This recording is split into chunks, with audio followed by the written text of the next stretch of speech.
Good morning, good afternoon, good evening, everybody. Welcome to this episode of the Note Closer Show. As always, Scott Carson, excited to be here with you today. I've got my buddy Tom Boren joining us from Aspen Funds. And I've known Tom, golly, going almost, I guess, what, 8-9 years now, Tom? We've known about that. In the note space. Tom, though, is a relative recent Cali-Texan, as I like to say. Somebody who's moved from California here to South Austin, enjoying the reduced property prices and the bigger bang for your buck you're getting, the less, I would say less crazies, but you live in South Austin where it's keep Austin weird everywhere, huh? Well, I'm out by Dripping, so I'm okay. If I was any closer, then yes, but we have a good mix of both here. Dripping Springs is booming like crazy. But Tom, why don't you take a couple minutes, just kind of share with people your background and kind of where your kind of journey as a note investor, real estate investor over the last few years. Sure. Well, mine probably starts as many people. And a lot of people don't kind of plan on getting into this, right? They kind of fall into it from somewhere else. So going way back, I was with corporate with Marriott, and it was great until 2007, 8 hit the hotels really hard, especially in wine country where I was managing some hotels for them out in California. Decided to leave that and then came back down to LA and plan on getting into another big paying hotel job, right? Well, no, unfortunately, everybody else was out the same time I was, so I had to reevaluate that. And then I always wanted to get into real estate, so of course I partnered with a guy there. Didn't partner with him, but started working for a guy down in Redondo Beach, and started doing short sale negotiations for him. So on the phone with banks and getting that done. Then we started doing settlements directly for borrowers, which was a really cool program. And then I heard him in the back doing this note buying thing. I'm like, what is this guy doing? He's back here buying notes, right? So he finally kind of let me into that, and then realized that my strengths were probably better suited to the other side of that rather than negotiating short sales. And so kind of started doing that, and that's actually where I met you. Is on I think Noteworthy was the first time when I think you still had your megaphone back then, or you had a buzzer or something you were walking around with. It was great. So but got into that, and kind of I think on my second week of actually getting immersed into note buying, I was at Noteworthy for the first time. So I was back when it was huge and big in Vegas, and I was just like blown away with what was going on. So got into that, and then fast forward a couple years later, and that was going well, and then it wasn't with that company. So and then decided to go elsewhere, and took actually my family's personal capital and moved it into another company called Aspen Funds. Which I did because I was selling all the loans that I was selling out of the old company into Aspen. I was selling to a guy named Jim Mafusha, who was one of our principals. So called him up and said, hey, what are you doing with these loans? I know what I'm selling to you for. So, what can we do? And he told me about the funds. It was a good fit. And then was an investor there, and then got a call probably a year after that and said, hey, we want to start scaling this thing. Would you be interested in coming on board?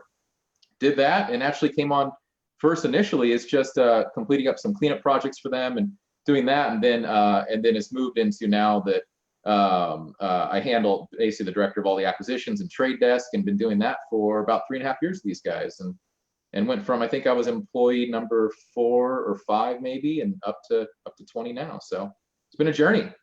Definitely, and you guys and Jim's doing a tremendous job over there. We had some time to sit down at the Quest Expo last year and pick each other's brains for a little bit, and it's amazing to see some things and seeing you doing a rock star job as well.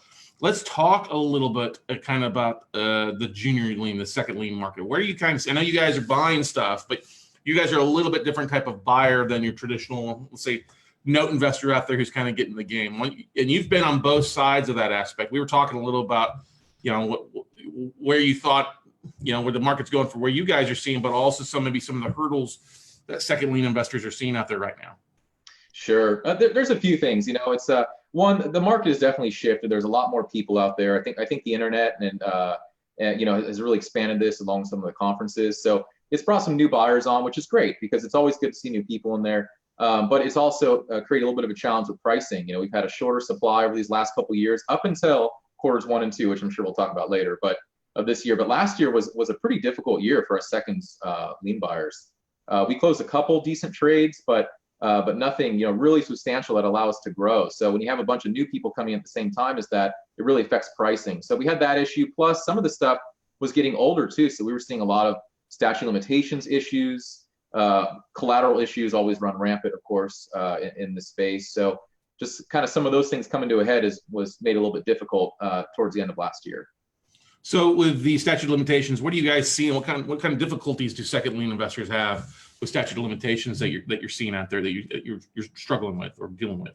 There's a couple different things. You have first off, maturity date statute of limitations. So if you're actually past the maturity date on a loan, and you get to the point where you're certain years past, these are all real state specific, so you have to know in each state. But so I can't speak to each one of those. But we've come to cases where we've actually found some of the loans we purchased in large pools are uncollectible due to maturity date statute of limitations, which is something we didn't really need to check on, more than 2 years ago, because you didn't see a lot of those really older loans that were actually maturing prior to you buying them. So had a few of those, and then more the more usual cases with statute of limitations where you have to advance the due date. Make sure you're not collecting on a portion of those arrears that are outside of statute. So each state has its own little fun thing. Washington is a real fun one. Be careful buying there. There's a few different states, of course. New York is always fun, but then there's some other states that have relaxed on it, like Florida. Florida has relaxed on their SOL issues with that, and there's been some cases that have helped set some precedent that have loosened the belt a little bit for guys like us. So, right, and you guys are buying. You're not buying one-offs for the most part. You're buying usually pretty good sized pools. Correct? Typically, so we still will buy one-offs, but yeah, our larger purchases is really where we're scaling and getting deploying most of our capital. We've gotten to a point now where we're bringing a lot of capital into our funds, and it's hard to deploy that on smaller trades. So we rely on those larger trades to make sure that we can keep that going. Yeah, we won't get into some of that stuff there, but are you guys seeing a lot of your stuff from like bigger banks or other sellers or other institutions? Where are you guys kind of seeing, without giving away any names, of course? Sure. Where are you seeing most of your product that's coming in? Well, kind of both those things you mentioned. So we do have some direct lines into some very, very large sellers, some bank direct, of course. And then also we've seen a lot of the larger sellers are going through some of the very, very large advisories, which are mostly brokers. But when you get that big, they're called advisories, right? So, but they're sending them out to other people. But like people like Deutsche Bank, and there's a couple others that have been putting out some product recently that won't sell directly to most people, but they will go through these advisories. So you'll see a lot of that. Yeah, and that's a beautiful thing, because it keeps the pricing down for you versus dealing with weekend warriors that are kind of overbidding, overpaying for deals, right? It does help. Although there are some people that are larger in the space too that are also paying some higher than expected price, and that has bumped that up. So, but much better than buying one-offs, definitely. Can you share maybe some of those things that you're seeing, not giving away specifics for the most part, what you paid for assets, but what you kind of saw maybe previously in the market to where you're at kind of today?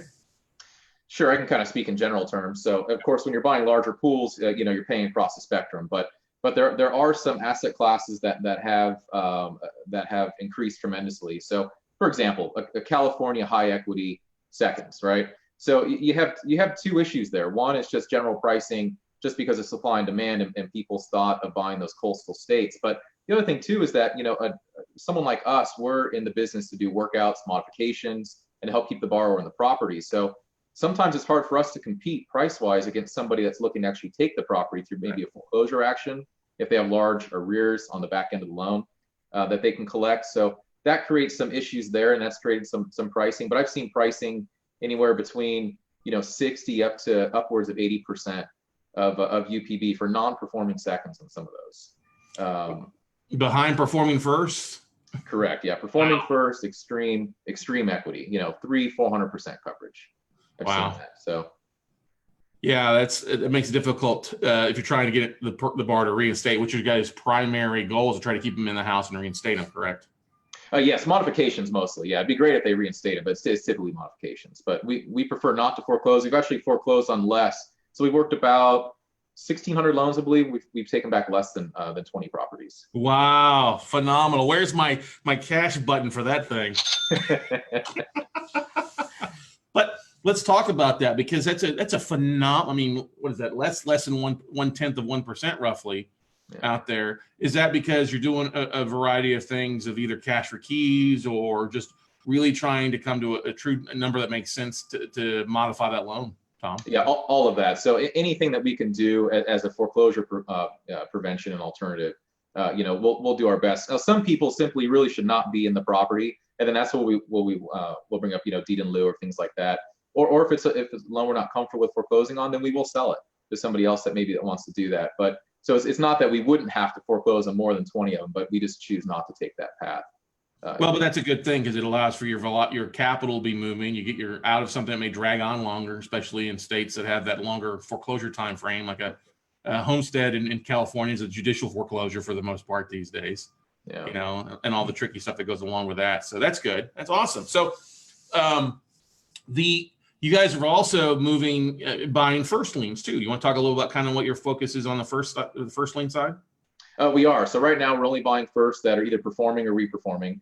And so we're not buying non-performing first yet. I assume we'll probably get to that at some point, but as of right now, we do buy reperforming and performing first.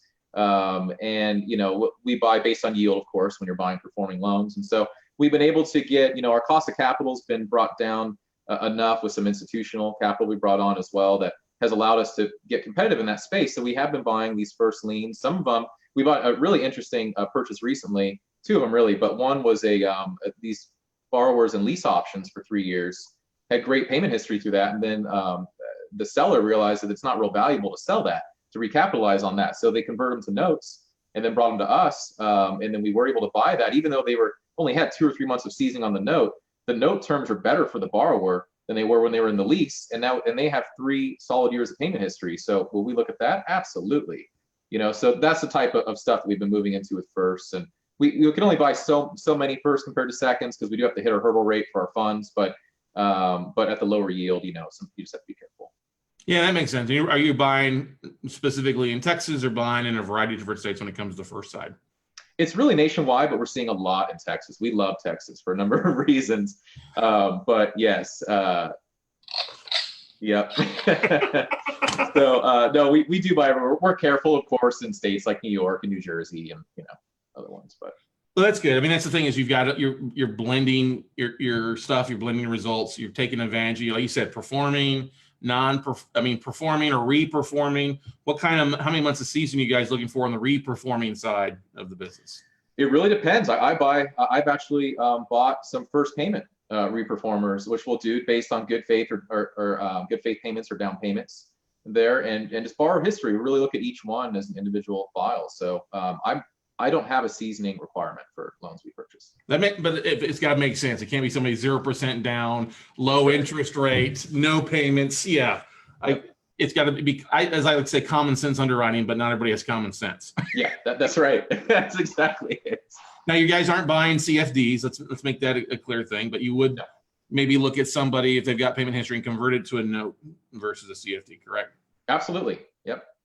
That's good stuff out there. Now, with you being around for so long, what are some of the common mistakes that you've seen investors make? Because you started where you're at and where you're at now, helping being acquisitions there at Aspen Funds. We were talking about investors before we got in the call here. You know, what are some of the things that you think are the most important things? If somebody's getting new into the business or relatively new, what are some things that A, they should probably avoid, and B, some things they really need to focus on to get rock and rolling? Sure. Gosh, that's kind of a tough one, but I can say some things I've seen that have worked really well for newer investors recently, and it's kind of these a pop-up of these buyer groups. So you'll have these people that are kind of, usually they're geographically centered. Like there's some really good ones out of Colorado with some people I know, and they a few of these smaller investors, let's say they have 100,000 or even 50,000 or so, they'll join these groups, these very exclusive groups that they have, and then they'll use that power to leverage themselves into larger trades, which has been good. It's a little tougher for guys like us, of course, because it does create some pricing variances than we've seen, in the past. But if you're able to kind of get through and partner with other like-minded people that have been doing it, I mean, it comes down, you really have to have a mentor, when you're working on this kind of stuff, and really just not trying to go for I always laugh, people are just trying to go for the jugular, right? They go in, they just want to call the big banks and get loans. It really doesn't work like that. It comes through relationships that you would be shocked in the craziest places that you find. One of the largest note purchases I ever made was actually I used to belong to a BNI, Business Network International group, just to meet other professionals in Orange County when I was there. Would never have thought it would have come down to a large note purchase. End up closing our FDIC note deal, like a $5 million purchase price on that thing through a contact I made through that. So really just don't discount any connections you make, and the conferences I think are extremely key. Your conferences are awesome, and there's some other ones out in the industry as well that just go in there and you're going to see who the players are pretty quickly and just kind of staying at top of mind. Yeah, that's a big thing is never burn a bridge if you can help it, and just meet anybody. Show up is half the thing, right? Yeah, absolutely. Well, it's like seeing like guys like Eric Hyde, and see what he's done in the last 2 years. I remember when I first met him, he was asking me the questions. I think I first met him in Dallas actually. At a conference, and it's incredible seeing what a guy like that has done over the last couple of years. Yeah, we're very proud. Eric's one of our mastermind students. We were joking before, one of our Carsonites. Yep. Going out there and doing some big things. So we're proud of what Eric's done and how he's leveraging relationships and then doing that. And he started off actually partnering with another mastermind member of ours to fund a couple deals to learn the ropes before he dove in. I think he's bought close to 15, 20 deals and some stuff like that. And he does it all part-time because he's still a full-time sergeant in a police department out there. Yeah, Torrance PD, my old Torrance PD, baby. Exactly. No, so that's exactly like the type of thing there. I mean, just partnering with someone that's already doing it. I mean, that the proof's in the pudding right there, Mm-hmm. Where do you see the market kind of going? If you had a crystal ball, where do you, based on what you're seeing, it could be on the first seconds or what you're hearing, where do you see the market going maybe the next 6 to 12 months, Tom? Sure. So I'm traditionally a realist or slight pessimist to those people that are optimists, right? But I will say for the first time this year, I'm extremely optimistic about the deal flow that we're seeing. These quarters 1 and 2 have been incredible, and I don't really see it slowing down too much. The banks seem to be loosening their belts, as well as some larger funds that have been holding these loans for years have been doing that as well. You see some of the players are shifting a little bit on who's actually selling the loans, it seems, and I think it looks good. I'm extremely optimistic for this year. Yeah, I'd agree to that. It was a little slower last year, as I think banks are trying to figure things out, and we've seen that more. The phones have been ringing, and emails have been coming in from banks that relationships I've made online asking, "Hey, are you selling? Are you moving?" Our students are having more luck with regional banks and other sellers reaching back to them with specific trades and pools that nobody else is seeing because they're looking to either move the stuff off their books or they've gotten to the point where now they've built enough reserves at the banking level they can move some of that stuff. Yeah, absolutely. I agree. Yeah, and that's exciting. More deal flow means good things for all of us. But I think the biggest thing, and we were talking about this, is you got to have your systems in place. Would you agree to that, Tom? Absolutely. And you really need to have your internal systems, but you also need to make sure that you have really, really strong partners out there, vendor partners as well. So we've gone through a lot of them. We've also had ones that we've had the entire time through this journey of ours, and it's been it's life-saving when you're going through this here. And you really do have to have the processes down and all your systems set up, in order to deal with this. And it includes, I think I see that the one where people sometimes have the best opportunity to improve is really their follow-up systems. A lot of times I'll have some amazing conversations with some people that have met me through or their family through LinkedIn or whatnot, and they're great. And there's a handful of them that are really good about follow-up, but most of them are not. And it always surprises me because I think about after I'll do maybe a small loan sale or something. We don't sell a lot, but I do sell. So, but I'll think about something like, oh man, that would have been a great fit for so-and-so, and realize that they just didn't follow up with me. So hang on, everybody. That was a huge nugget that we talk about on a regular basis. If you're making bids on stuff and they get turned down, a lot of the deals that we get is just because we simply followed up 30 and 60 days later with people. Hey, did it fall through? Or just following up on a regular basis. The power of just dropping an email. Hey, what's going on? Just wanted to say, hey, just the staying in front of people's minds so that you're on their mind when something like that pops up, right, Tom? Yep, absolutely. Now, one of the things I like asking people, and your Aspen has grown quite a bit over the last couple of years, but as you guys have grown, you've added staff. Mm-hmm. I'm bringing this kind of as a different kind of question for you. Do you think an individual investor by him or herself can really grow if they're not bringing on assistants or other things like that? Do you think do they hit a glass ceiling because they run around doing so many other things but you guys have people doing a lot of the workouts or the follow-up stuff. What do you think about that, Tom? Yeah, I don't know what the threshold would be. I think, for me personally, if I were to go out and do this on my own, I couldn't imagine managing more than a portfolio of maybe 30 to 40 loans and doing it well, as long as they're in different various stages of working it. But you have to rely on vendors. One of the most difficult thing is you have to make sure you're managing your attorneys too. Just because you hire somebody good, it doesn't mean you don't have to follow up with them, because if you're not following up with them, someone else is. So that means that, they're the squeaky wheel. So just things like that. And that stuff takes time. I mean, even I'm in the middle of 6 reperforming trades right now, anywhere from 1 loan up to about 25 on each one of these pools. And I'm full all day long, just doing follow up on just those six purchases, which we need to do a ton more than that to keep the business going. So if I didn't have staff to support me in that, there's no way. Yeah, and that's what I tell people. You can't be a control freak in this business and be successful. You can't do it all yourself. You got to rely on people, but you also have to empower staff and other people to really help you out with following up on a regular basis. Because just because you paid a retainer doesn't mean they're retaining your business. Yeah. So there's some great attorneys out there, like Sean Mills, for example, in Florida, incredible attorney. So there's some very, very good ones. But like if anything else, any other vendors, same with servicing. You have to make sure, when you're in servicing transfer, it's so easy to fall out of servicing transfer because you've missed a document. Now all of a sudden you passed your transfer date. RESPA letters are now out of compliance. You have to start over. That I've been guilty of that myself for not following up, and now we have systems in place to handle that. But that can be a rocky road. It's difficult as one person doing that. Yeah, exactly. You can't be a one-man band. Listen to what Tom is saying here, and I'm saying, everybody, because it's funny. I've gotten a rash of phone calls from people like, "Oh, hey, I'm trying to do this and do that." I'm like, "Why are you doing a $7.50, $10 an hour job when you should hire somebody to do that for you, or empower a vendor to do that for you?" Right?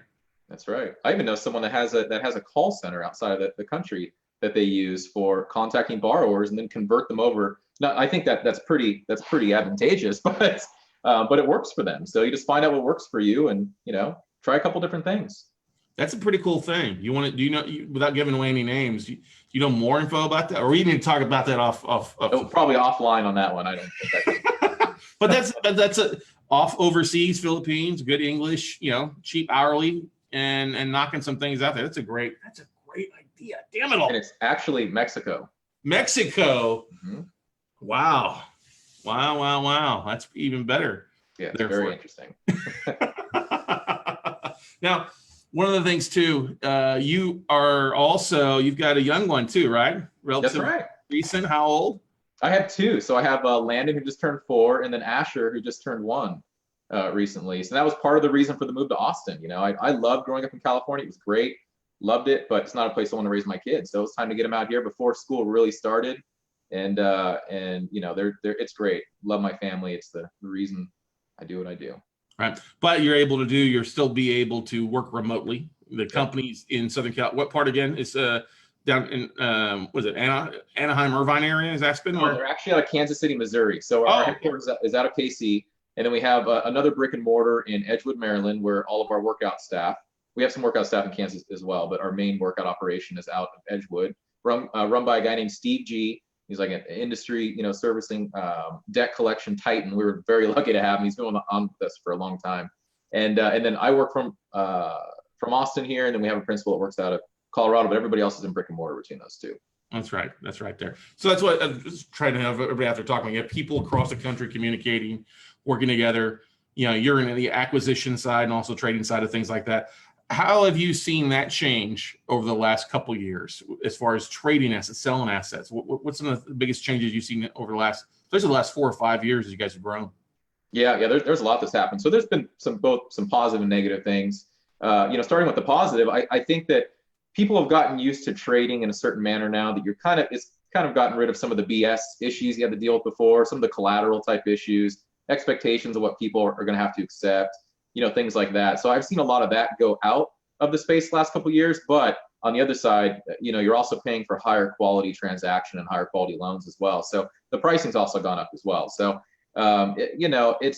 it's been good. I think we still have some of the old players in the space as well, but there's a lot of newer guys too that operate on a little bit of a different philosophy as well on how to conduct themselves in a trade. And I think it's really helped the industry. What are some tips that you would give people that are trading? The things that they should be doing or should not be doing?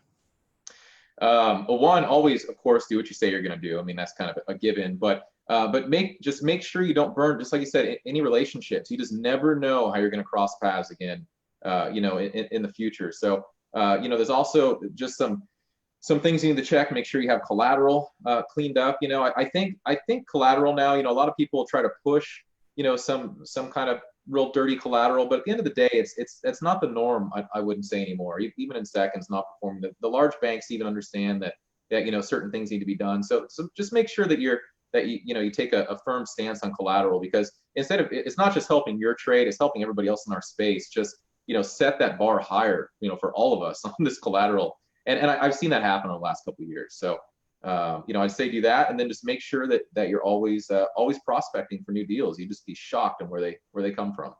Yeah, and by collateral, you mean basically having a clean assignment chains, a longes with every assignment. Making sure all the loan documents are in the file folder, correct?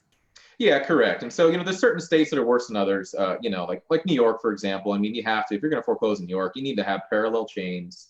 They need to be original launches, things like that. You can get away with it maybe sometimes, but a lot of attorneys won't even pick up those files anymore until you have that. So just kind of going into it, if you don't have clean collateral, do you really want to take that to an attorney, spend a bunch of money to come back and find out that you're about to whiff based on missing one document that probably could have been handled, initially. So it's just kind of some of that stuff, slowing it down and just make sure you have all your ducks in a row before you pull the trigger. Mm-hmm. Now, with you guys buying seconds on buying non-performing stuff, what's kind of been your ratios? There's been talk about that if you're a second lien investor, you're probably going to have half that you get some sort of resolution, the other half you got to put in a file folder. Is that still the case, or are you seeing a difference in kind of your workouts?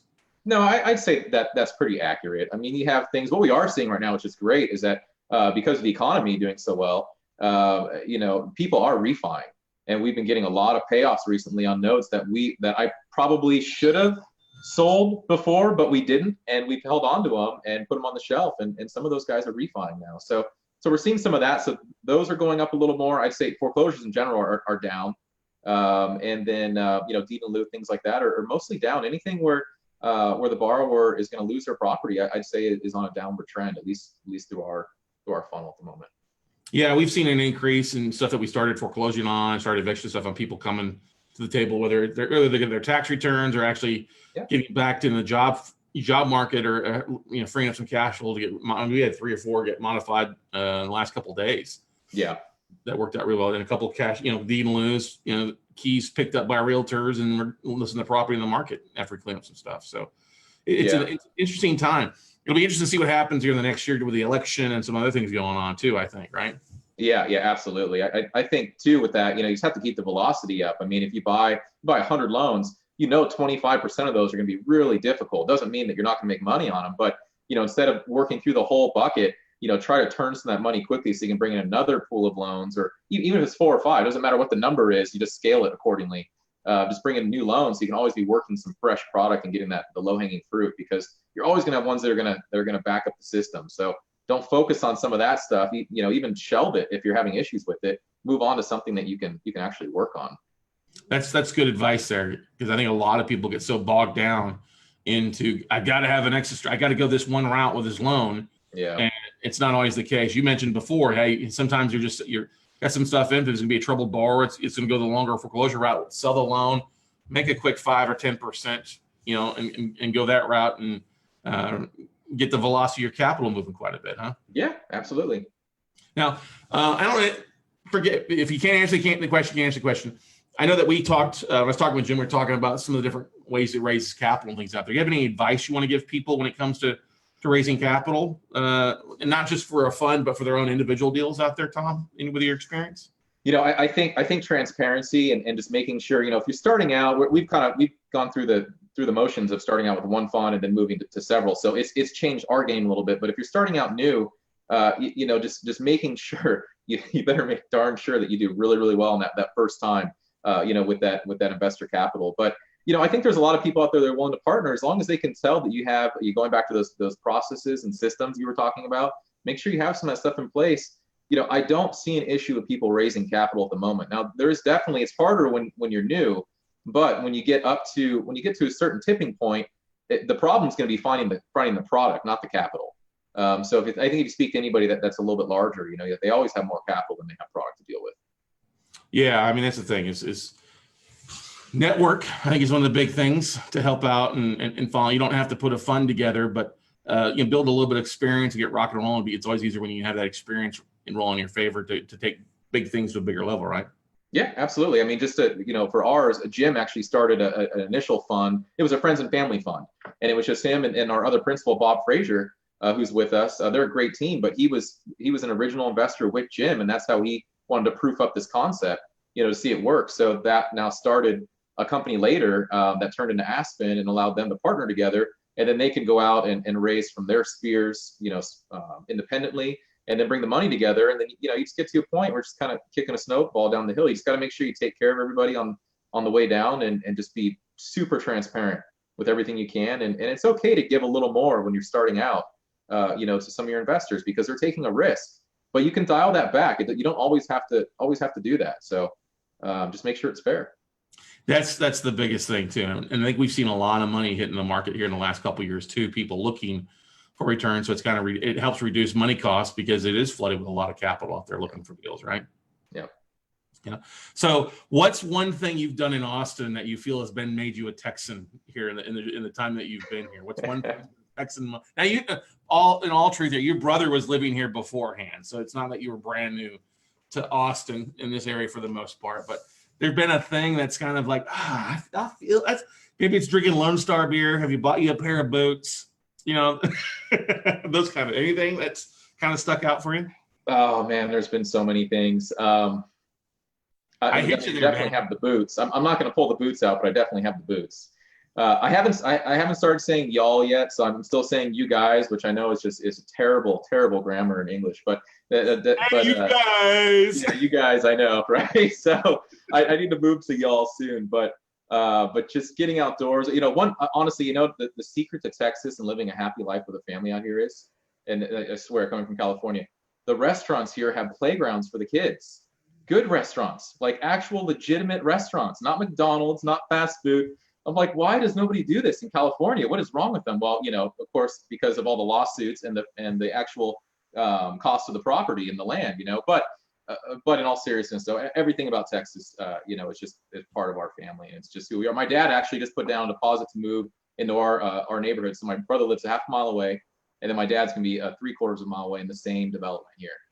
So we're moving the Borens out to Texas, but I promise we're not those Californians coming out to take over Texas. We're good ones. Yeah, right. Whatever. But that's the thing, Texas. We've got a great market here. You were just talking about you're buying some owner finance stuff in Houston, right? Yeah. What are some of the things that you love about Texas loans or buying loans that are in Texas here? Let's throw some high points out there for those that are across the country. I mean, the leverage that you have because of the foreclosure process. If someone doesn't come to the table, you have a very real threat of taking their property if you need to. So that threat alone is enough to get traction for Texas loans. Honestly, I wish there were more of them. There's not a ton of non-performing seconds in Texas that float around out there. Yeah, well, that's because of a couple of things. One, the previous lending laws used to be extremely difficult on home equity loans, or you used to have to sell the house up until like 95 when they finally changed the laws here, because the state constitution, as far as lending laws, was written by actually realtors back in the day. And so that's what they want. They didn't want you to be able to cash out. They wanted you, if you wanted to tap in that equity, you had to hire a realtor to sell it for you. Smart. It is smart. It's smart. It's not the greatest thing, but we've been very blessed here. We haven't had as much depreciation. We didn't go through as big a downturn a decade ago. Markets are coming back strong, although we're starting to see a softening in the market in like Dallas, Houston. I work with a couple agents who do a lot of short sales, and they've actually seen an increase in short sales. Really?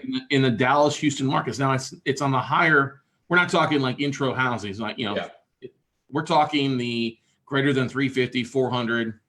Some of the spec builders' houses are now trying to sell that stuff because the market has just been flooded, and it's the days in market are dragging stuff out. So, like, I've got one friend, Nicole, who's got about 100 short sale files between Houston and Dallas.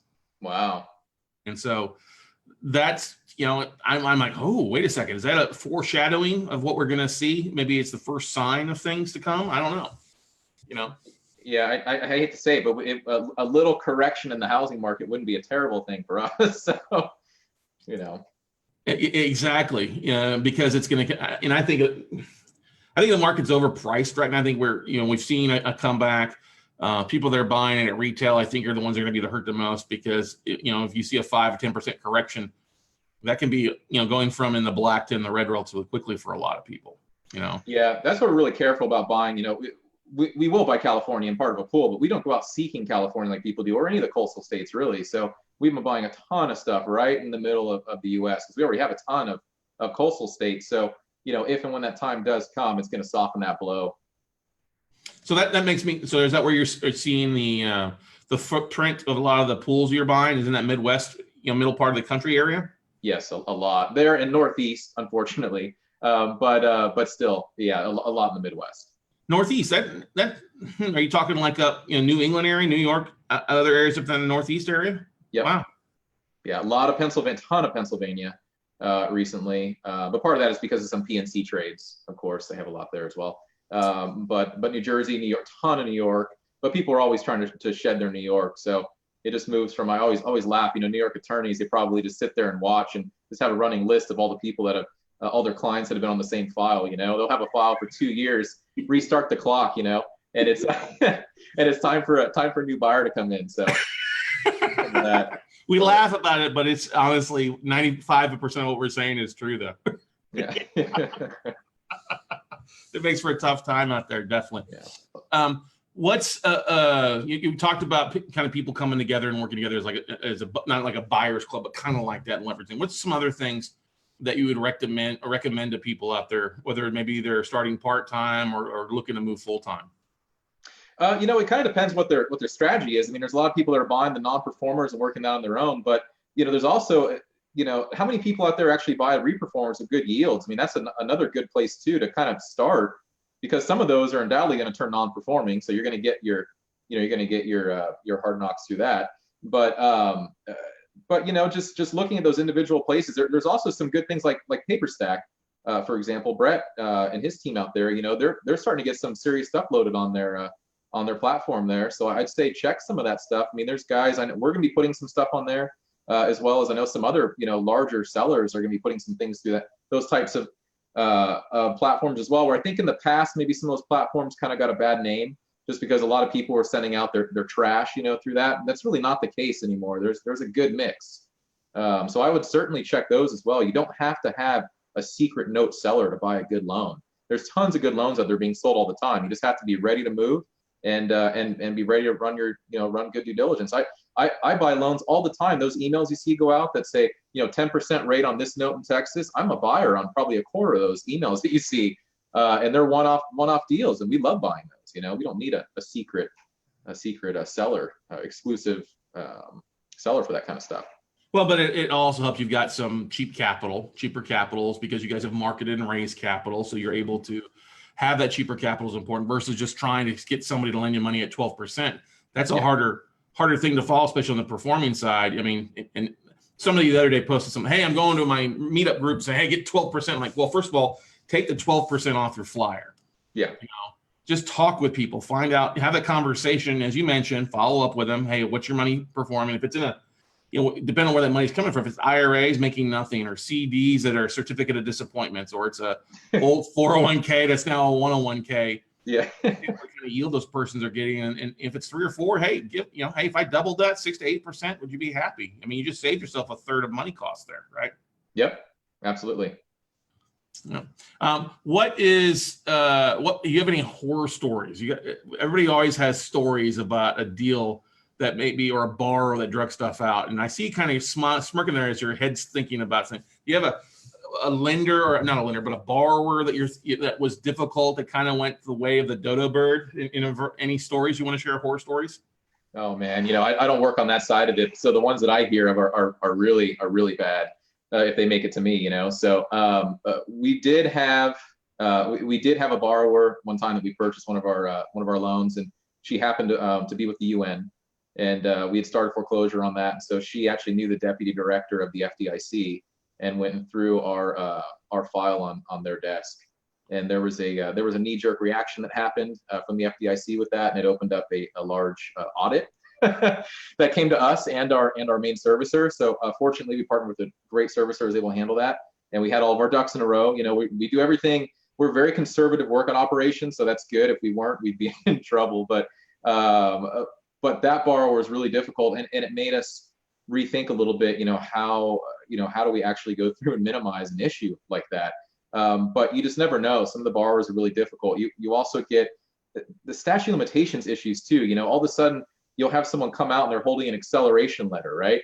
It's where the loan was accelerated years ago, and you don't have that in your file. You never would, but there's certain areas where they can actually go back and request the documents from the original lender that we can't do that. Our counsel could, but we're not going to go and say, oh, do you have an acceleration letter, and bring that to the table? But that happens also, and so we've had some borrowers with that as well, and that's just been that's been difficult. And those, you just have to take the hit and move on. Then you have to stop and remember, it's like, okay, what are we doing on these things? We're actually making multiples of returns, in the space. So at the end of the day, you can't focus on those, but you have to be very, very careful when you're spending, like a loan that we bought as part of a large pool was $174,000 purchase price on a non-performing second. That's scary. Now, we bought it because we ran every document we could to make sure that thing's good. But at the end of the day, to take a hit like that would be tough, even to absorb with the other loans. So just situations like that.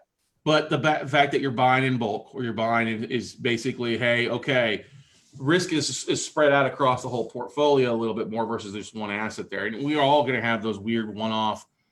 I've been sued in federal court from a tenant in a property that we bought the note, and we even offered to renew his lease, and he didn't want to do anything. So, you'll have those weird stories. Luckily, they're weird because they're unique. And when you look at the mass amount, what do you say, 1,600 loans you guys have bought, and then work through or bought, sold, and a variety of things in your portfolio, and having less than 28 to foreclose on. That's impressive. But it's also knowing when to cut those troubled children loose and move on to somebody else who's local or wants that deal, right?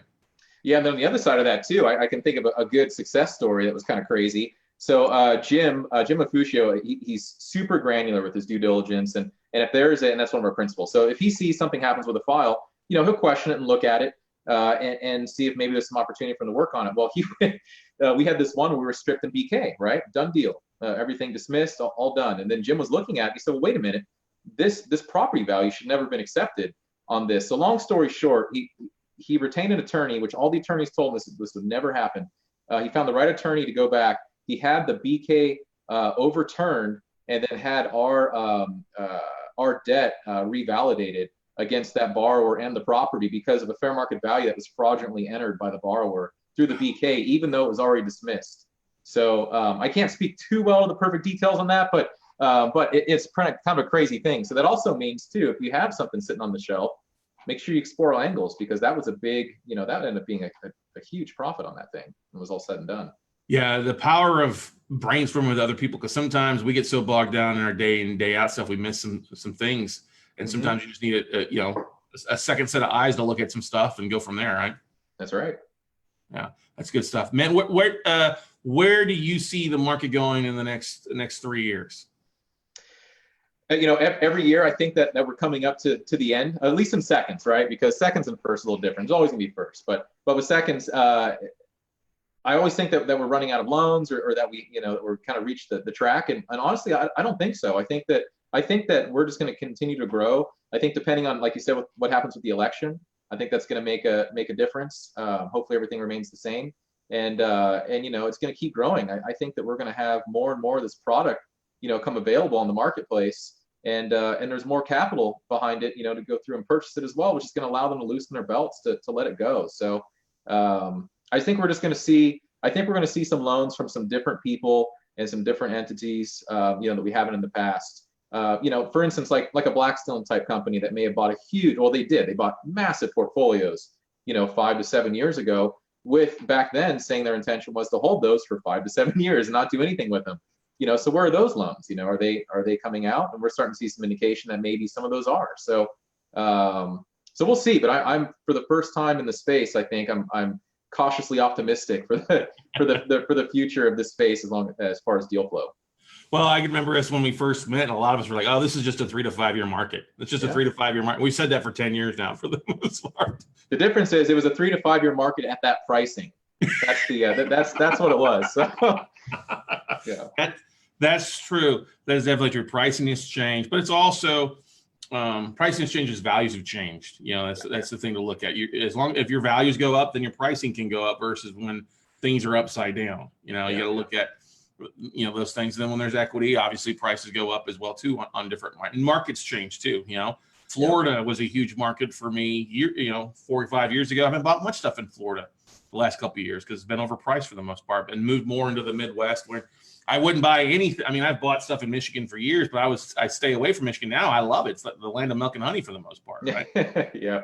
It just changes. It moves around. It's like us. We love California, the coastal areas, and now we've pulled that in a little bit. We still buy it, of course, but it's just just doesn't fit our model as much as it used to. Exactly. Big goal for any personal or business big goals for you for the second half of 2019? We're hoping, as far as business goals, we'd like to hit 50 million under management with Aspen. I think it's possible to do that by the end of this year. So we've got that, and I think we're working towards it. We've huge acquisitions this year, so it's been good. Good stuff, Tom. Well, I want to say thank you for coming on the podcast today. We've been bouncing, hey, let's meet. Yeah. And, you live in South Austin and I live in North Austin. Might as well be, in some cases, that's a state away, depending on traffic. That's right. Yep. But good stuff out there. If people want to reach out to you to see, maybe get on your buyers list of stuff you may be looking to move or other things like that, what's the best way for them to reach out to you, Tom? Email is always the best for me. So if they just want to send me an email to tom@aspenfunds.us would be the best way. And if they want general information about what we're doing, they can go to aspenfunds.us.